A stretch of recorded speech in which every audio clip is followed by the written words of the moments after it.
Boa noite a você que me recebe em sua casa, nessa noite de segunda-feira tão agradável aqui na TV Canção Nova. O programa de hoje trará muitas curiosidades e será um bate-papo bem descontraído.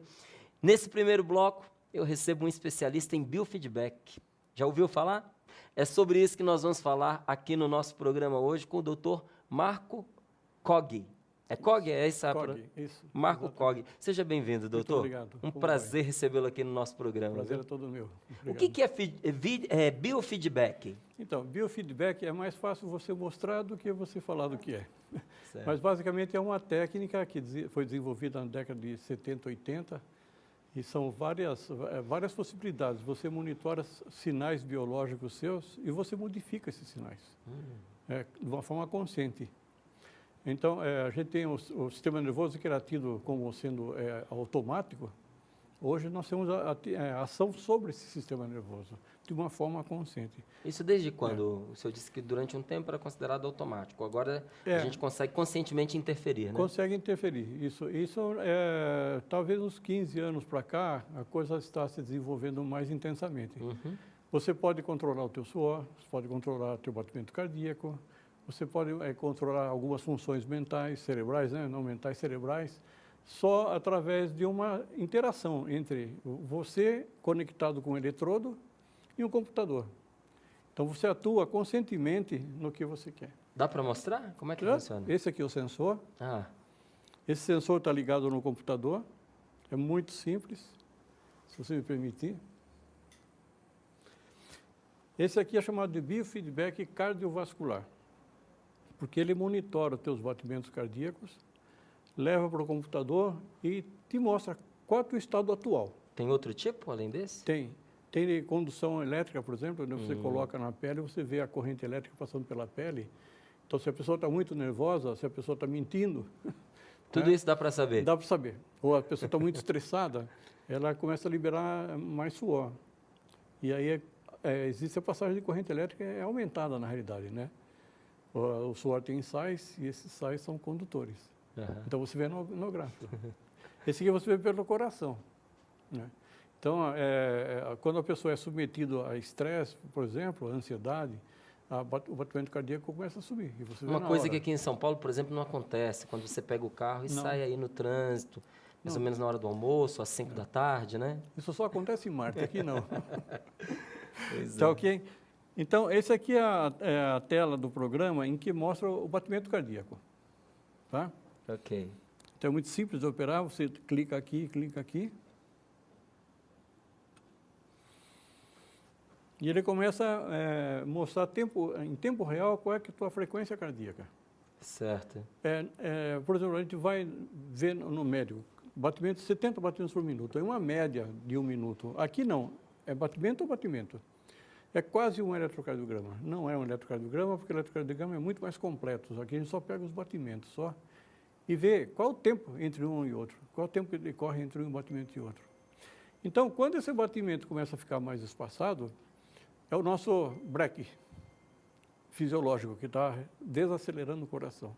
Entendi. Quando ele começa a acelerar, é o nosso acelerador fisiológico. Então, o ideal é você ter lentamente passando do breque para a aceleração, da aceleração para o breque. Uhum. O que é ruim é o trânsito. Pois é. Breca, você tem um desgaste muito grande na tua fisiologia, na tua energia e o teu rendimento vai lá para baixo. Então, essa alteração, ela desgasta o organismo. Desgasta o organismo. A alteração é normal dentro de um fator fisiológico, né? Por exemplo, uma situação num certo limite de tempo. Exatamente isso. Por exemplo, é necessário quando a pessoa passa por uma situação de ameaça. Então, você sente o coração batendo mais rápido, né? A tua respiração fica mais rápido. Vários dos teus sistemas orgânicos, eles se aceleram para você sair daquela situação. Então, é chamado de estresse agudo isso. Vem um urso com a boca aberta em cima de você, Na hora. você sai correndo na mesma hora, né? E isso é muito importante para a sobrevida da pessoa. Mas a hora que você sai desse evento, você necessariamente teria que reduzir e equilibrar as funções. Mas com conta de luz, com conta, imposto de renda, não dá para você ficar equilibrado. Não é? Então, você vê, aqui nós monitoramos, você tira uma nota 5,8 que está muito bom. Tá bom? Está muito bom. Ele vai de 0 a 10. 0 quando a pessoa está muito estressada e 10 quando está em equilíbrio. Mas muito bom não seria acima Você de não- 8, por exemplo? Você não precisa ter a férias, você está muito bem. Então, que 5,8, você foi monitorado 2 minutos. Teu batimento cardíaco está 88, que é uma média boa. Tá certo. Né? 21% você passou num estado mais estressado, mais ansioso, mais acelerado. 42% em quase equilíbrio e uma nota muito boa, 37% em Em equilíbrio. equilíbrio. É porque o doutor deixa a gente à vontade. Aí fica bom a gente entrevistar, fica gostoso, já vai. Agora você vê, você não precisa... Onde que está? Aqui, isso. A pessoa não precisa ficar vendo o gráfico o tempo inteiro, porque gráfico é para especialistas, para Certo. pessoal que trabalha com isso, né? Então, a gente tem vários joguinhos lúdicos. Cada joguinho desse, ele te dá o feedback de como você está no momento. Uhum. Por exemplo, esse primeiro aqui é do Mestre Zen. Ah, O Mestre Zen é um ícone que nós criamos, né? Que quando inicia o jogo tem uma vinheta e que para a pessoa se sintonizar no ambiente, né? Tem vários jogos, tem a Ilha Grega, tem o Ano Novo Chinês, tem uma fazendinha que tem um carneirinho pulando a cerca, né? Só que os personagens só reagem quando você está em equilíbrio. Se você não está em equilíbrio, ele não reage, fica tudo parado. entendi. Por exemplo, você está no vermelho, então ele está sentado. Quando você mudar, o vermelho significa que você está no desequilíbrio, né? Aham. Agora você está em quase equilíbrio, ele foi para o azul, o Mestre Zen levitou. Agora siga essa bolinha aqui, ó, inspirando, expirando lentamente. Essa bolinha parece brincadeira, mas ela está regulada numa frequência de 0,092 Hz, que é uma coisa muito específica, onde núcleos neurais do cérebro, do coração, eles entram em ressonância, entram em sintonia. E isso é padrão? É para qualquer pessoa? É uma faixa. Por isso nós temos várias regulagens para as pessoas, né? Mas se você manter a tranquilidade e essa harmonia, ele começa a levitar. A levitar. A levitar e abrir uma aura em torno dele, né? Eu posso vir aqui e fechar. Agora você teria que fazer o treinamento Sozinho, sem olhar, É. só prestando atenção no mestre que está ali sentado. Isso. Agora, a primeira coisa que você faz é colocar o acerto respiratório. Aham. O segundo é você mentalizar que vem vindo energia, o ar para o coração. Não deixar a dispersão. É um tipo de uma meditação. E o terceiro e mais importante, você se colocar em situações positivas, em emoções positivas. Por exemplo, o sentimento do amor, da compaixão, né? da confraternização, boas lembranças. Essas coisas, principalmente o amor, a gente sabe que libera a ocitocina. A ocitocina é um hormônio chamado hormônio do amor.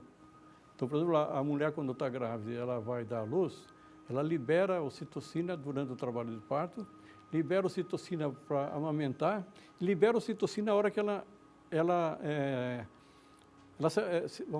se apaixona pelo filho, né? Se apaixona no bom sentido, né? Aham. Em que ela vê o filho como sendo o espelho, né, do amor dela. Então a gente né? pode dizer que todo parto é um momento profundamente imerso no amor. Pelo menos o parto normal, sim. A cesariana eu já não te garanto. A cesariana você tem que induzir com outros hormônios, né? E não deixa de gerar um estresse para o corpo, né? É um estresse muito... Só que aí que tem. Quando você está liberando a ocitocina, ele é antagônico da adrenalina. Ou seja, ele acalma a pessoa e tende a liberar o estresse pós-traumático. Ó, flutuou, ó. Olha lá. Você está no azul agora, né? Aí você voltou. Então, é isso o biofeedback. Olha, que interessante. E quais são os benefícios, né? Porque alguma coisa que o senhor foi explicando aí, a gente já começa a imaginar que vantagens pode haver no biofeedback. Mas, concretamente, quais os benefícios que a gente pode extrair dele? Eu vou começar do fim para o começo. Imagine assim que você seja um reino, em que seu corpo é o limite desse reino. Então você tem o rei, tem a rainha, tem toda a corte, e tem o vigia. O vigia é chamado de amígdala. Ele tem cara de amêndoa, então é chamado de amígdala. A amígdala é um núcleo neural que tem no cérebro, o sistema emocional nosso. Então, qual é a função dela? Ela fica em cima do muro, olhando se existe ameaça ao reino ou não. Então, quando ela não vê nenhuma ameaça, está tranquilo, o reino está bem. Mas ele tem um mensageiro, que é o hipocampo, que tem cara de cavalo marinho. Esse é um outro núcleo neural que trabalham junto no sistema emocional. Quando a amígdala percebe algum problema, aliás, no dia a dia, toda a mensagem do dia a dia, o hipocampo leva e forma como se fosse uma biblioteca de eventos, um relatório diário, e está lá. Quando aparece uma ameaça, a amígdala dá um grito, toca a corneta. Então, todo o sistema seu, do reino, ele entra em prontidão para o combate, ok? E aí, se for uma ameaça real, existe o combate. Se não existe, foi alarme falso, todo mundo. Acontece que, certa feita, houve uma invasão. E o rei falou para a amígdala, olha, você presta muita atenção. Então, ele ficou hiperexcitado. Se ele deixasse acontecer de novo aquilo, ele perdia a cabeça. Então, a amígdala faz o quê? Ela fica o tempo inteiro observando o que acontece. Só que, como ela está muito reativa, qualquer fumaça, ela acha que já é um ataque. Então, já avisa o pessoal e já começa o corpo inteiro a se mobilizar contra uma ameaça, que pode ser real e pode ser imaginária. E quando é imaginária, todo esse esforço foi em vão. Foi em vão. Mas, o esforço foi em vão, mas a consequência é muito ruim para o corpo. Isso chama-se estresse.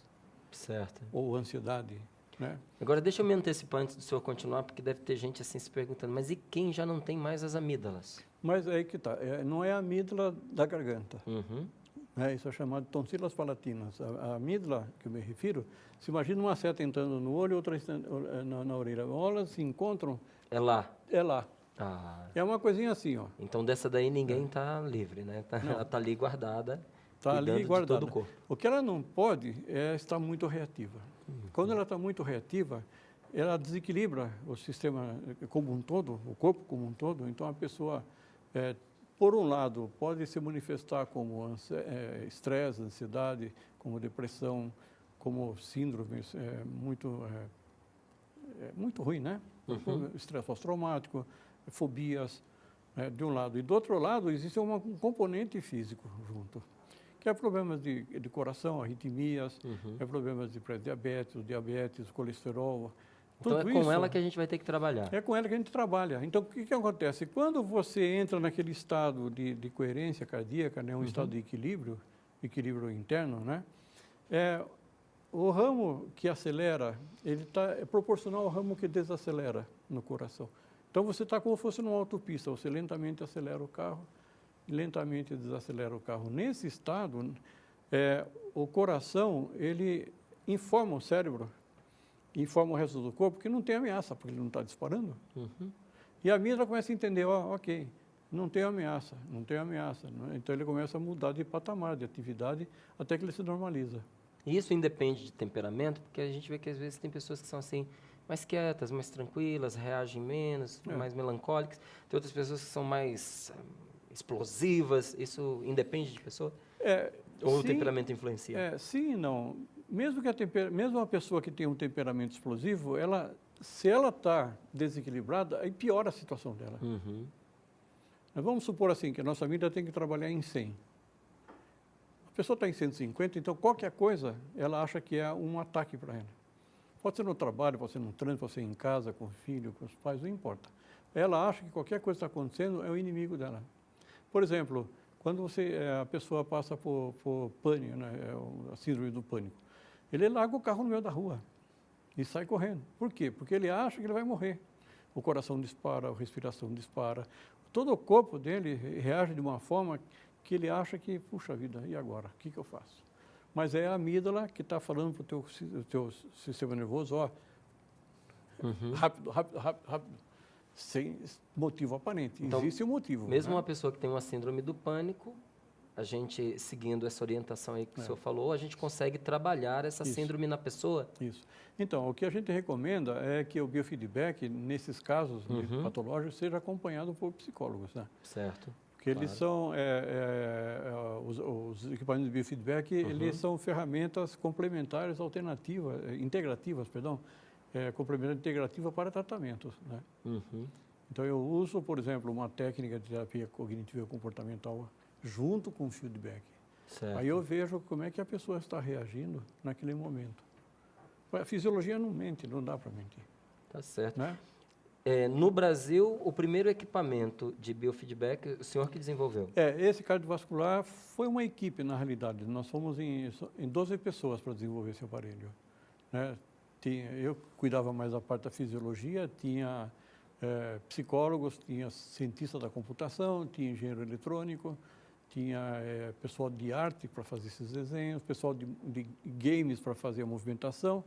E tinha uma pianista, uma concertista que gravou várias pistas musicais no piano e um musicoterapeuta que compunha músicas específicas para o game.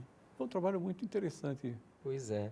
Um dos ambientes que eu acho que faz com que oscile a pessoa no seu sistema nervoso, como o senhor mostrou para a gente aqui através dessa medição cardiovascular, um dos ambientes que mais interferem deve ser o ambiente de trabalho, né? O ambiente de trabalho, veja só, tudo é uma questão de adaptação, né? Muitas vezes a pessoa não se adapta, então é uma síndrome da adaptação. Então, e tem várias respostas fisiológicas nisso. O trabalho é uma das mais difíceis, que a gente chama de síndrome do burnout. A pessoa simplesmente ela chega num nível tão extremado de estresse que ela começa a jogar toalha. Quando não está adaptada. Ela não consegue se adaptar a isso. Então ela vê o chefe como inimigo, ela vê os colegas como inimigo. Ela está chegando no trabalho, ela começa a ter taquicardia, ela tem sudorese, ela não se sente acolhida e isso só agrava, né? Então você retroalimenta uma situação ruim frente a uma condição de trabalho. Como é que, nesse caso, esse biofeedback ele pode ajudar no ambiente corporativo? No ambiente corporativo, nós temos feito trabalhos de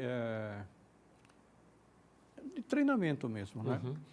São treinamentos que a gente faz durante 10 sessões e ensina a pessoa, explica qual é a fisiologia dela, como é que a fisiologia dela está respondendo, quais são os vetores que vão lá atrapalhar a fisiologia dela. E pelo treinamento ela começa a reduzir a atividade da amígdala dela. Né? Equilibrar, não, reduzir no sentido de equilibrar a atividade. É interessante, né? É um jeito de se conhecer também, não é? Conheça-se a ti mesmo através do computador, do biofeedback. Porque realmente a gente muitas vezes passa por estados alterados sem saber por quê. E tem uma explicação, tem uma fisiologia. Só que antigamente, falo 20 anos atrás, não existia aparelhos com sensibilidade suficiente para poder medir isso. Não media dessa forma. Nossa, que interessante. Agora, esses ambientes, não é, por exemplo, um ambiente de trabalho, para uma pessoa adaptada ou para uma pessoa que não está adaptada, as exigências são praticamente as mesmas. É a resposta da pessoa que é diferente, não é? O que leva uma pessoa, por exemplo, a viver esse desequilíbrio e a uma outra permite o equilíbrio? Tem a ver com a rotina, tem a ver com situações emocionais que a pessoa não sabe lidar? Existe, assim, fora porque aqui a pessoa tem isso mensurado, não é? Ela acaba tendo diante dela um espelho para que ela possa se ver. Há sessões em que vai ajudar a pessoa a se conhecer, que vai dar para ela aí algumas técnicas para ela poder encontrar um equilíbrio. Mas eu acredito que haja também outros exercícios, algumas mudanças na rotina e comportamento para que a pessoa possa manter esse estado de equilíbrio. Tem? Tem. Então você vê, você bem falou, duas pessoas submetidas ao mesmo desafio reagem de forma diferente. Aí você tem que entender qual é a história da pessoa. Às vezes, ela encara o chefe dela como sendo um espelho do pai, vamos supor. em que ela foi, eventualmente, teve alguns problemas com o pai no passado, e autoridade por autoridade tira uma máscara e coloca a outra na frente. E aí ela começa a se comportar mal. Não que ela queira, mas é um estado interno dela. Transferiu isso para o chefe. Transferiu isso para o chefe. E outra não. A outra pode ver como um amigo. Ou seja, como solucionar isso? Se for o estresse, ele é bom até um certo limite. Porque ele impulsiona, ele dá vontade de levantar e fazer as coisas, né? Agita. Mas, ao mesmo tempo, você não pode passar de um determinado limite. É o limite patológico. Quando você passa desse limite fisiológico para um limite patológico, aí a coisa começa necessariamente a ter o acompanhamento de um especialista, né? No caso, um psiquiatra, um psicólogo, um médico, pessoal da área de saúde que tem a condição de ajudar a pessoa. E isso aqui complementa o tratamento. Certo. Complementa, porque daí a pessoa consegue entender por que ela está assim. Entende? Ela sabe por que o E corpo vai tá aprendendo reagindo. a lidar E consigo vai mesmo. aprendendo. Exatamente isso aí. Tem um psicólogo aqui de São Paulo que tratou o síndrome de pânico de um paciente em uma sessão. Foi o suficiente Foi para resolver o problema? Porque ele pegou, sentou no computador, mostrou, olha, está vendo os teus batimentos? Assim, assim, assim. Existe um gatilho que, quando acionado, seus batimentos sobem. Quando ele sobe, você acha que você vai entrar, e entra em pânico, porque acha que vai morrer.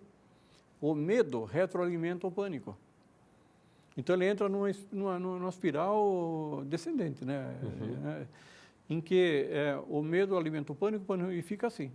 Quando você entender que você que provoca o pânico, que você tem condição de sair através desse exercício, esse exercício você fez, né, viu, entre outros, né, que você consegue reestabilizar o seu quadro, aí não precisa mais ter Você pânico. dizer para você mesmo, não, isso é só medo, isso é pânico, eu estou nervoso, não é? É resposta a um estímulo que eu recebi, eu preciso me acalmar, aí relaxa, controla a respiração. Então, tudo isso aí, quando você fala, a pessoa até entende, mas quando você vê, ela se convence. Entendeu a diferença? Entendi. Entre a experimentação e a teoria. Eu posso falar. Qual é o sabor da maçã? Eu posso ficar 3 dias tentando. Toma, come, você já sabe qual é o sabor da maçã. É mais ou menos assim, a experimentação. Isso chama-se condicionamento operante. É como o ratinho do Pavlov lá, naquelas experiências antigas, e lá batia na alavanquinha que é uma gota d'água. Batia na alavanquinha que é uma gota, até que ele entendeu que toda vez que ele acionasse a alavanca, ele bebia água. E é o que acontece, cada vez que você entrar em incoerência, você se acalma. Deixa de ser só o que foi dito, passa a ser aquilo que foi visualizado. Foi experienciado, é uma experiência. Muito né? bom. Já estamos chegando aqui ao finalzinho da nossa entrevista, passa tão rápido, né? Porque quando você tem a oportunidade de mostrar, é diferente. A gente acaba se inserindo mais na entrevista. Tenho certeza que você está aí acompanhando, está dizendo isso. Foi gostoso a gente ter visto, acompanhado, ouvido a explicação. Eu só queria que o senhor tirasse da gente aqui uma dúvida e esclarecesse uma curiosidade. É verdade que, nesse tempo, o cidadão mundial, não é, o ser humano no mundo inteiro, tem vivido realmente um estresse assim grave? A situação do ser humano hoje é uma situação de estressados? Então, as estatísticas mostram que mais de 80% do brasileiro, 85% do brasileiro tem estresse. 85% do brasileiro. Estressado.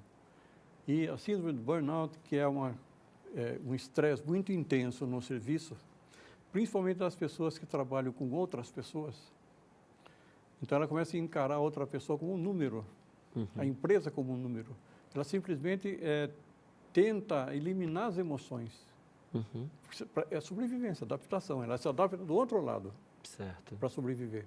Isso chega por volta de 30%. Os executivos, se você vê uma edição acho que de novembro, dezembro, de uma revista aí sobre executivos, mostra que eles estão entrando em remédios faixa preta para se equilibrar, que vicia em 2 meses, 3 meses estão viciados. Nossa.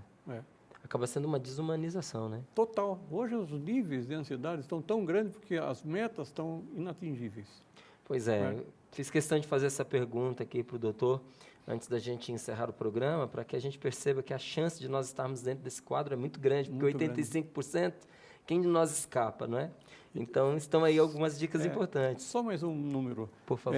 Agora, em fevereiro de 2012, o Departamento de Psiquiatria da USP lançou um relatório mostrando que São Paulo é a cidade que mais transtornos mentais tem no mundo.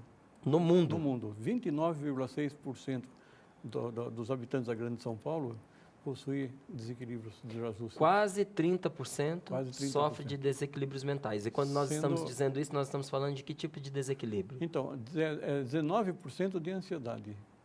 Então, a ansiedade é uma já coisa... é tido como um Então, a ansiedade desequilíbrio patológica mental. já é considerado.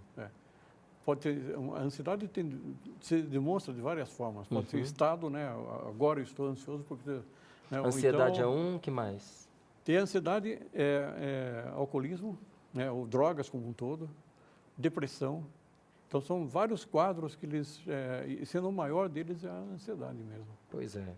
A gente precisa se cuidar, viu? Sim. E eu agradeço aqui ao Dr. Marco Cog, que veio aqui para nos dar esse alerta hoje, nos mostrar que nós temos instrumentos aí que podemos usar em nosso favor para nos ajudar nesse processo. Acredito que muitas pessoas se encontram aliviadas só de saber, em relação, por exemplo, à síndrome do pânico, que pode ser mais simples o tratamento do que se espera. Não é? É claro que cada caso é um caso, precisa ser avaliado com um especialista, um profissional que o acompanhe, mas só de você perceber que existe um caminho a se trilhar e que a coisa pode ser mais simples do que você imagina, isso traz um alívio para a gente, não é? Já começa a ficar no azulzinho ali, já sai do vermelho para o azul, já vai chegar no verdinho, não é? Eu quero agradecer ao Dr. Marco por estar aqui conosco, por nos trazer esse conhecimento. Muito obrigado. Eu que agradeço. E a você que está conosco nessa noite de segunda-feira, não saia daí, nós vamos para um breve intervalo e voltamos já já com você.